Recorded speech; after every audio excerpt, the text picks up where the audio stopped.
நேற்று கழக தலைவர் அவர்கள் இஃப்தார் நிகழ்ச்சியில் கலந்து கொண்டு உரையாற்றினாங்க.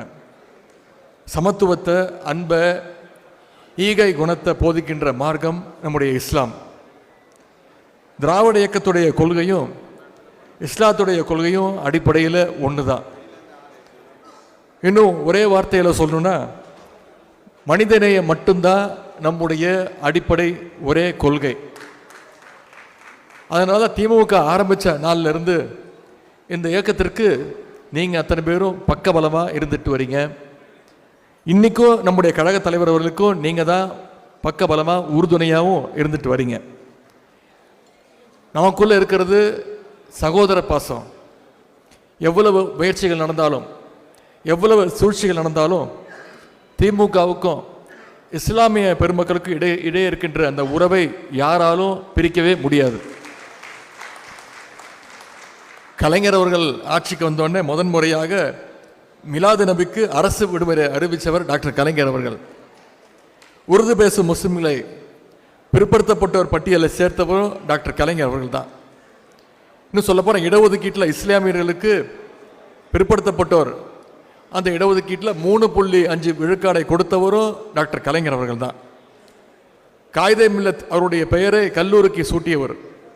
இப்படி இஸ்லாமியர்களுக்காக கலைஞர் செஞ்சதை நான் அடுக்கிக் கொண்டே போகலாம். அந்த வழியில் நம்முடைய முதலமைச்சர் அவர்களும் இன்னைக்கு திராவிட மாடல் ஆட்சியும் இன்னைக்கு இஸ்லாமியர்களுக்கு பல்வேறு திட்டங்களை தொடர்ந்து செயல்படுத்துகிறோம். ஹஜ் புனித பயணம் மேற்கொள்ளும் இஸ்லாமியர்களுக்காக 39 கோடி ரூபாய் மதிப்பீட்டில் தமிழ்நாடு ஹஜ் இல்லா கட்ட அடிக்கல் நாட்டப்பட்டிருக்கு. தொன்மையான பள்ளிவாசல்கள் மற்றும் தர்காக்களை எல்லாம் புனரமைக்கிறதுக்கு நிதி ஒதுக்கீடு செய்யப்பட்டு இன்னைக்கு 10 தர்காக்கள் மேம்படுத்தப்பட்டிருக்கு.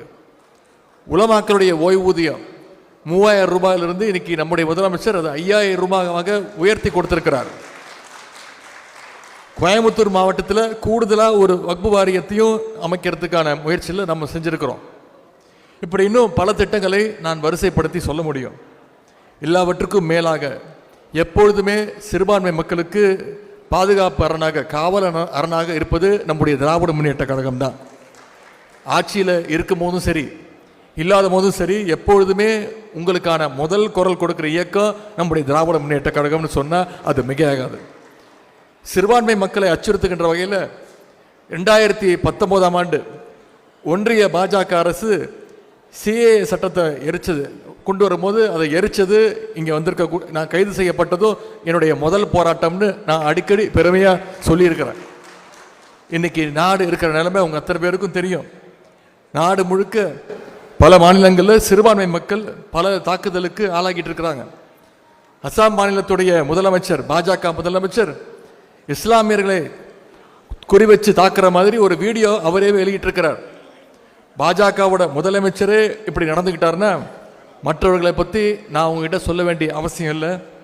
சிறுபான்மை மக்கள் மேலே வெறுப்பை தினந்தோறும் ஒன்றிய பாஜக அரசு பரப்பிக்கிட்டு இருக்கு. அந்த வெறுப்பு பிரச்சாரத்தால் தான் இன்னைக்கு பாஜக வளர்ந்துக்கிட்டு இருக்கு. அப்போ பாஜகவுடைய வளர்ச்சியை தடுக்கணும்னா அதற்கு ஒரே வழி, நாம் எல்லாம் சேர்ந்து அன்பை பரப்ப வேண்டும், சகோதரத்துவத்தை பரப்ப வேண்டும். இந்த மண்ணில் அந்த பணியை வெற்றிகரமாக செய்யக்கூடிய ஒரே இயக்கம் நம்முடைய திராவிட முன்னேற்ற கழகம். திராவிட முன்னேற்ற கழகம் இருக்கின்ற வரைக்கும் பாஜகவோட திட்டம் எதுவுமே தமிழ்நாட்டில் நிச்சயம் பலிக்காது. திமுக மேலே சிறுபான்மை மக்களுக்கு இருக்கக்கூடிய அந்த பாசத்தையும் நம்பிக்கையும் பாஜகவால் இன்னைக்கு தாங்கிக்க முடியல. அதனால தான் திமுக மேலே இன்னைக்கு பாஜக கடும் கோபத்தில் இருக்கு. பாஜக எவ்வளவு கோவப்பட்டாலும், எவ்வளவு தொந்தரவு கொடுத்தாலும் திமுக எப்பவுமே உங்களுக்கு உறுதியாக நிற்கும், காவல் அரணா நிற்கும். ஆனால் சிறுபான்மை மக்களுடைய நலனை பற்றி கொஞ்சம் கூட கவலைப்படாமல் பாஜகவோட இன்னைக்கு அதிமுக கை சேர்ந்திருக்கு. இனி எப்போதுமே பாஜகவோட கூட்டணி இல்லைன்னு சொன்ன எடப்பாடி பழனிசாமி அவர்கள் இன்னைக்கு மறுபடியும் கூட்டணி வச்சிருக்கிறார். மக்களாக நம்பிக்கை துரோகம் செஞ்சிருக்கிறார். எடப்பாடி பழனிசாமி செஞ்சிருக்கக்கூடிய இந்த துரோகத்தை சிறுபான்மை மக்கள் மட்டுமல்ல, ஒட்டுமொத்த தமிழ்நாட்டு மக்களும் நிச்சயம் மன்னிக்கவே மாட்டாங்க.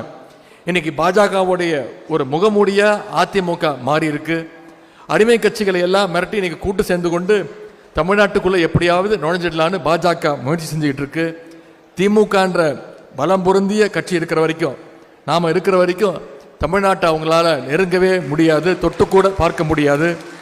நம்முடைய கழக தலைவர் அவர்களும் திமுகவும் என்றைக்குமே உங்களுக்கு தோழனா துணையா எப்பொழுதுமே இருப்போம். அதே போல் கழக தலைவர் அவர்களுக்கு இஸ்லாமிய பெருமக்கள் நீங்கள் என்னைக்கும் ஆதரவாக இருக்க வேண்டும் என்று உங்களை எல்லாம் நான் உரிமையோடு கேட்டுக்கொள்கின்றேன். நாம் 2 பேரும் சேர்ந்து நம்ம அனைவரும் இணைஞ்சு தான் தமிழ்நாட்டுடைய தனித்துவத்தை காப்பாற்றணும், சமூக நல்லிணக்கத்தை ஒற்றுமையை வளர்க்கணும், வெறுப்பை ஒழித்து அன்பை பரப்பணும். சிறுபான்மை மக்களுக்கு உங்களுக்கு என்னைக்கும் பாதுகாப்பாளராக இருக்கக்கூடிய திராவிட முன்னேற்ற கழகத்தை நீங்கள் தொடர்ந்து ஆதரிக்க வேண்டும் உங்களை எல்லாம் உரிமையோடு கேட்டுக்கொண்டு உங்கள் அனைவருக்கும் மீண்டும் என்னுடைய ரம்ஜான் வாழ்த்துக்களை தெரிவித்து இந்த வாய்ப்புக்கு நன்றி கூறி விடைபெறுகின்றேன். நன்றி, வணக்கம்.